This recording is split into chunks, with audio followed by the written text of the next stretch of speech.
डभोई शहर के टावर के पास आए हुए गढ़ भवानी तथा रामजी मंदिर पर भी आज अयोध्या राम मंदिर प्राण प्रतिष्ठा महोत्सव को मनाने के भागरूप कार्यक्रम का आयोजन किया गया। डभोई नगर के टावर विस्तार में आए हुए गढ़ भवानी माता दी मंदिर तथा टावर पास आए हुए रामजी मंदिर पर आज विशेष कार्यक्रम का आयोजन किया गया। अयोध्या राम मंदिर प्राण प्रतिष्ठा महोत्सव को मनाने के भागरूप विधायक शैलेश मेहता सहित आगेवानों की मौजूदगी में आरती पूजन दर्शन के साथ पर्व मनाया गया था। देश અને દુનિયાના હિન્દુઓ માટે ગૌરવનો દિવસ છે।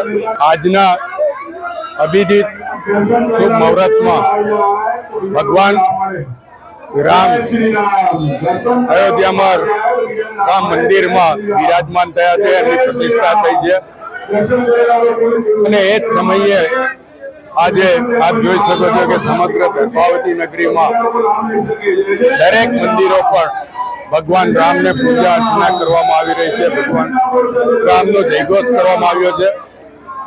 आजे गढ़ भवानी मंदिर, खोडियार मंदिर અને રામજી મંદિરમાં દર્શન આરતી નો લાવો મળ્યો છે। ગર્ભાવતી નગરી અને ગર્ભાવતી વિધાનસભાના તમામ નાગરિકો પર ભગવાન રામના આશીર્વાદ વરસતા રહે એવી પ્રભુને પ્રાર્થના કરું।